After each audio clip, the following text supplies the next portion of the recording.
चलो देखो बच्चों, two cards are drawn from the random from 52 cards, the probability that the both the cards are kings is okay. Kings is, तो देखो simple सा logic ये है कि अगर मेरे पास ए है, वो चुनने हैं मुझे सारे के सारे किंग्स और दोनों के दोनों, तो 4C2 होगा, चार में से दो किंग। और एन ऑफ एस है, वो मेरे पास 52 कार्ड है, उसमें से दो चूज करने, तो 52C2।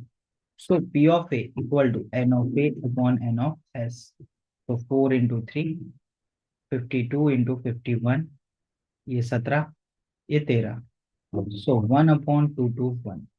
So answer becomes 1/2 to 1। Okay, चलो अब हम देखते हैं नेक्स्ट यहाँ पे क्वेश्चन।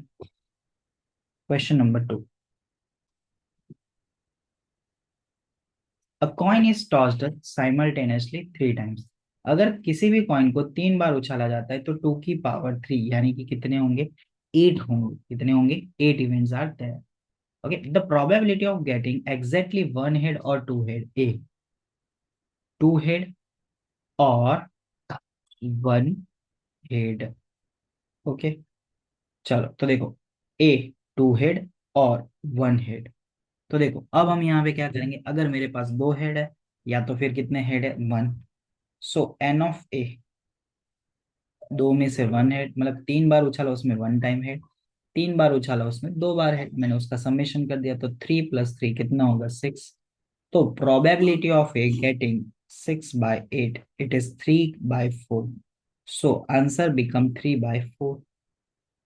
चलो नेक्स्ट क्वेश्चन देखते हैं। Question number 4। अ बॉक्स कंटेन्स 7 रेड बॉल्स। तो देखो, रेड 7 है, ब्लू 5 है, तो टोटल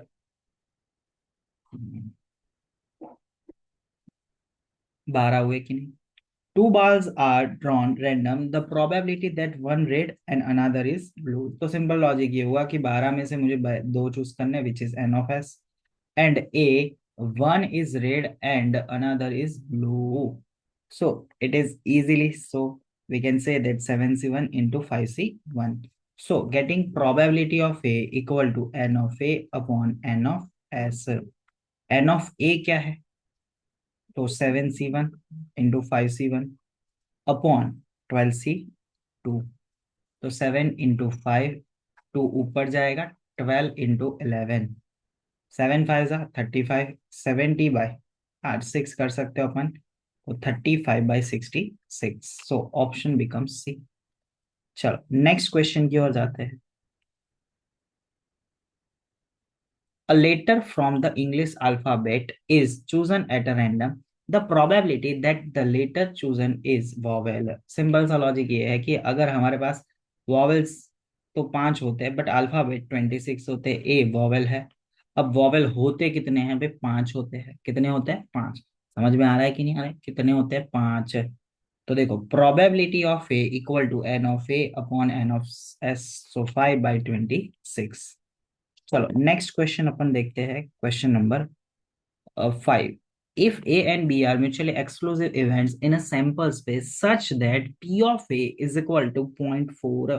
पी ऑफ ए कितना होगा भाई, 0.4। कितना होगा रे, कितना होगा रे, कितना, 0.4। तो देखो, P of A dash intersection B dash becomes 1 - P of A union B। अब हमें यहाँ पे दिया है म्यूचुअली एक्सक्लूसिव। तो म्यूचुअली एक्सक्लूसिव का मीनिंग क्या होता है, P of A intersection B 0, because A intersection B becomes 5। So 1 - P of A union becomes P of A plus P of B minus P of A intersection B। But A intersection B तो अपना क्या है भाई, 0। 1 - 0.4, 0.5 minus 0। So 1 - 0.9 becomes 0.1। So answer becomes 0.1। Okay, got it और not. चलो देखते हैं फिर नेक्स्ट लेक्चर में भी।